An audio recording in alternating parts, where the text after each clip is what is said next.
Hello दोस्तों। Marcus Aurelius Roman साम्राज्य के एक राजा थे। उन्होंने अपने अनुभव से लगातार 10 साल तक एक डायरी लिखी। मैं आपको पहले ही बता देना चाहता हूँ कि उन्होंने अपने समय में बहुत सारी लड़ाइयाँ देखी, बहुत सारी भूखमरी देखी, बहुत सारी डेथ देखी, अकाल देखा, इतने दुख देखे जितने आप और मैं मिलके सोच भी नहीं सकते। अपने अनुभव से जो उन्होंने लिखा मैं आज आपको बता रहा हूँ, क्योंकि उन्होंने जो बातें लिखी वो आपकी और मेरी लाइफ में बहुत हद तक कनेक्ट करती हैं। इसलिए ये वीडियो एंड तक देखें, क्योंकि ये कुछ ना कुछ आपको दे के ही जाएगी। उनके दिए हुए थॉट्स कुछ इस तरह थे। पहला, जब भी बाहर के एटमॉस्फेयर की वजह से आपको तकलीफ़ होती है तो वो तकलीफ़ इस बात पर निर्भर करती है कि आप उस सिचुएशन के बारे में कैसे देखते हो। फॉर एग्ज़ाम्पल, अगर कोई आपकी बुराई करता है तो आप उसके बारे में सोचते हैं, यार उसने मेरी बुराई क्यों करी, उसने मेरी बुराई मेरे दोस्तों के सामने क्यों करी या मेरे रिश्तेदारों के सामने क्यों करी। ऐसी फालतू की बातों पे ध्यान देके आप बस अपनी तकलीफ़ें बढ़ाएंगे। अगर आप इन बातों पे विचार भी ना करें तो भी आपकी लाइफ में कोई ख़ास फ़र्क नहीं पड़ेगा, यहाँ तक कि कोई फ़र्क नहीं पड़ेगा। मगर आप उन बातों को सोच सोच के अपने अंदर इतना बर्डन पैदा कर लेते हैं, इतनी तकलीफ़ पैदा कर लेते हैं कि वो छोटी सी बात आपको बहुत बड़ी लगने लगती है। अगर इसकी जगह आप ऐसे सोचें कि अच्छा हुआ उस आदमी ने मेरी बुराई करी, अब मुझे कम से कम अपनी कमियां तो पता लगेगी। या फिर आप ये सोचें कि अगर ये आदमी बहुत बुरा है तो मैं इससे अब बात नहीं करूँगा या इसके टच में नहीं रहूँगा। इससे आप ही का फ़ायदा है। देखो, दुनिया कभी भी आपके लिए नहीं बदलने वाली, आप ही को दुनिया के हिसाब से बदलना पड़ेगा। तो जो जैसा चल रहा है उसे बदलने की बजाय आप खुद को बदल ले, वो बेहतर है। उनका दूसरा कोट था, you have the power to control your mind, not any external event. जैसे कि मान लीजिए आप कहीं बाहर जाते हैं, बाहर जाते हुए मौसम बहुत साफ़ होता है मगर अचानक ख़राब हो जाता है और जिसकी वजह से बारिश होने लगती है और आप काफ़ी भीग जाते हो। अब इस सिचुएशन में दो तरीके हैं, या तो आप कहीं कोने में बैठ के रोने लगो या परेशान हो जाओ कि मैं क्यों भीग गया, मैं तो सूखा हुआ निकला था, मैं एक ही दिन में 2 बार कैसे नहा सकता हूँ। इससे बढ़िया अगर आप ये सोचें कि मैं थोड़ी देर ठहर के बारिश के मज़े लेता हूँ, क्या पता ऐसा दिन दोबारा ना मिले। रोज़ लाइफ आपको ऐसी सिचुएशन नहीं देती कि आप बाहर जाके भीग सके। इससे बढ़िया तो आज मैं भीग ही लेता हूँ सही से। और वैसे भी मैं कल नहाया नहीं था तो आज नहा भी लिया, तो क्या दिक्कत है।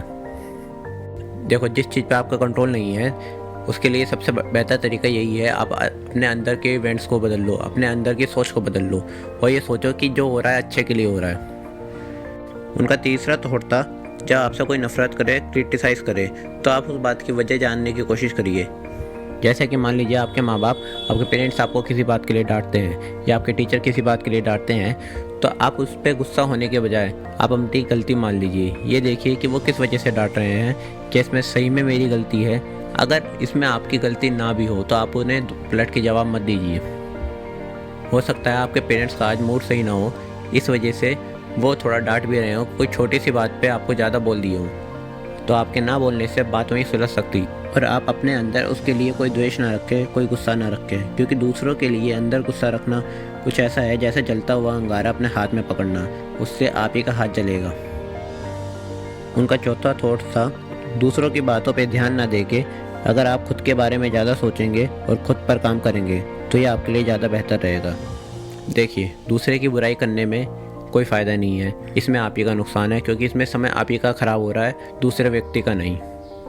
आप बहुत तरीके से अपना समय दूसरे की वजह से ख़राब करते हैं, जैसे सोशल मीडिया चलाना, रील्स हमेशा देखते रहना। आप लगातार एक रील देखते हैं, उसके बाद दूसरी देखते देखते देखते आपका आधा 1 घंटा कहाँ ख़राब हो जाता है आपको पता नहीं लगता। अगर आपको सोशल मीडिया देखना ही है तो उसमें कुछ अच्छा देखिए, जैसे कि किसी अच्छे आदमी के बारे में पढ़िए, उसके बारे में सुनिए, उसके बारे में देखिए, या फिर कोई अच्छी बुक पढ़िए। आप ज़्यादातर समय अपने ऊपर बिताइए, अपने ऊपर काम करने पे बिताइए। यहाँ तक कि आप कोशिश करिए कि दिन में 1 से 1.5 घंटा खुद के लिए निकाल के रखें, ताकि आप अपनी वो स्किल्स इम्प्रूव करें जिसमें आप ख़राब हैं। जैसे कि आप चाहते हैं कि इंग्लिश बोलना, तो आप दिन का 1 घंटा निकालिए, अकेले में बैठ के उस शीशे के सामने बैठ के कोशिश करिए इंग्लिश बोलने की, ताकि आप बाहर जाके जब बोले तो बेहतर बोल पाएँ। अगर आप लिखने में सुधार करना चाहते हैं तो 1 घंटा उसके लिए प्रैक्टिस करिए।